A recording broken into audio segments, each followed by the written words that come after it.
Today I thought I would film the majority of my contortion and strength session. So I started off with just a general warm-up and then I moved on to an overextended split position with the front leg elevated on the box.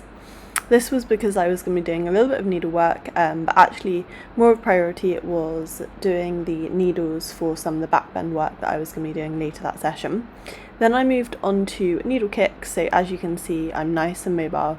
One amazing thing about being in a hot climate is flexibility is so much easier and it takes very little time to warm up because obviously it's already, pretty hot.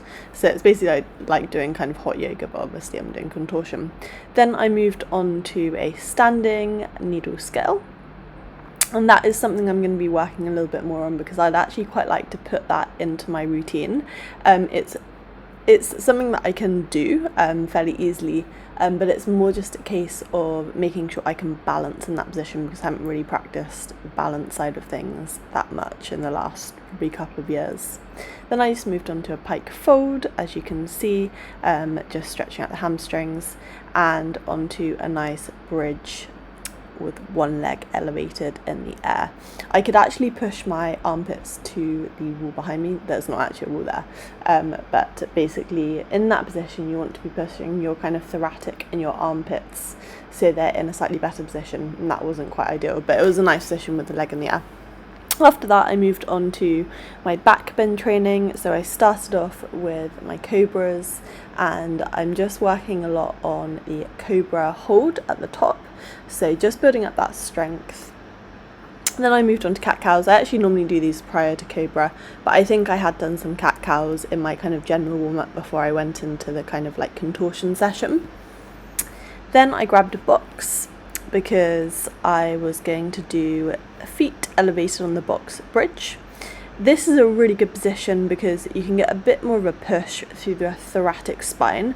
So I have a very flexible lumbar spine, which is like the lower back, but my thoracic, it's still obviously quite flexible, but not quite as flexible as my lower back. That's where all my mobility comes from.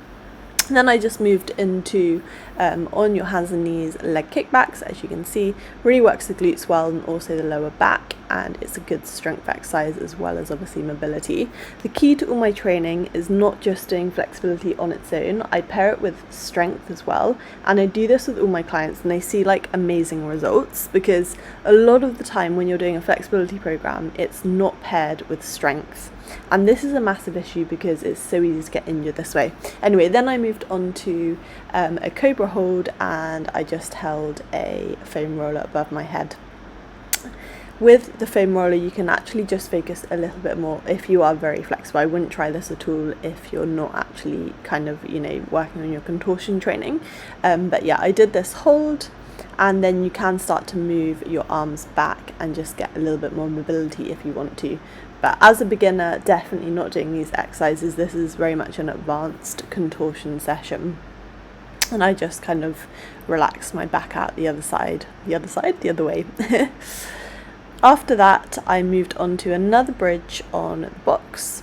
This time, I think I also dropped down to my elbows for the bridge. Again, you can get a really nice deep stretch when you drop down onto your elbows. So as you can see, my feet are elevated and I'm getting deeper into the stretch kind of with each time I go onto the box to do a bridge. And we were just doing a couple more as I went. And then I was just bringing the legs into a bit of a bend, getting a little bit more of a deeper stretch in the lumbar spine. I think I did one final round of the bridges on the box. This time I did actually elevate my leg because I was going to be doing some bridge kicks after this. And some handstand shapes by the looks of it.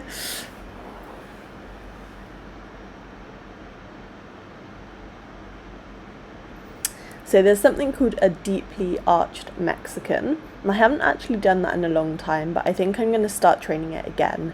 And it just requires working and getting a little bit deeper into that back bend, which, as I said, in a hot climate it's not too difficult to do, but you just need to make sure you're really warmed up properly.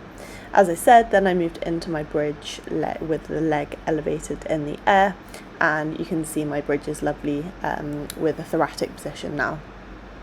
Then I moved on to a little bit of handstand training. I didn't really film much of my handstand training today because you guys have seen quite a lot of it in the past, and I wasn't really doing too much different from what I would normally do.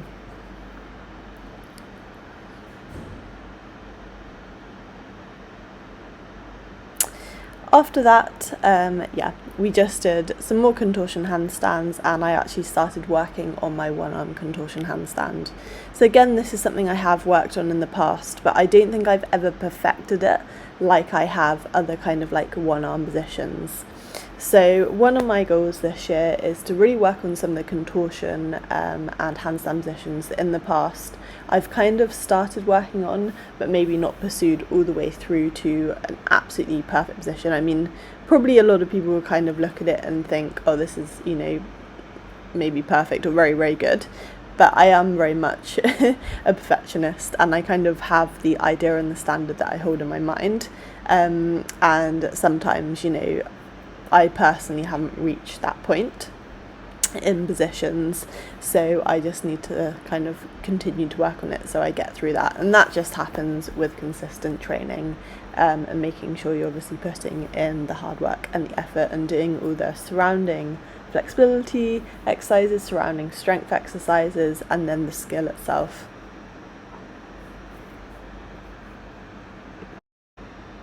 After the handstand training, so I did the lateral leg lowers to the side, and that really helps work with like flags and one arm diamonds and just one arms in general. Then I just moved on to the oblique crunches, the V-sits, the kind of more normal conditioning, which is really essential for your handstand training. Lastly, I moved on to planche training. So I did some conditioning exercises for planches first. I haven't trained planches in probably about a year. So it just takes quite a bit of conditioning and then obviously doing planche as well itself to get it back. And I think within a couple of weeks I should be fine. But it's one of those exercises I need to kind of practice every single day to keep it up. This is a really good exercise where you keep your body nice and straight, going all the way into a like planche position with the shoulders, and then you have an assister bring the legs down and then support you back up, and you have to try and maintain a really, really straight body position. Yeah, I know what we're looking at. We're trying to keep here all engaged in a straight line. That's the thing.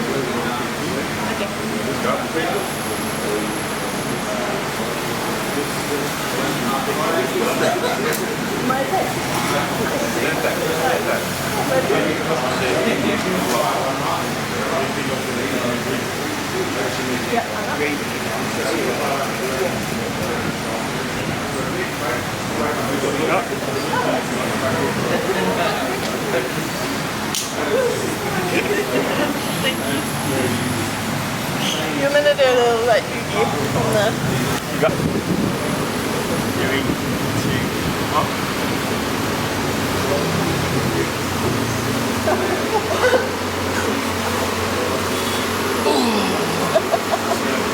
Come on! 3, 2, 1.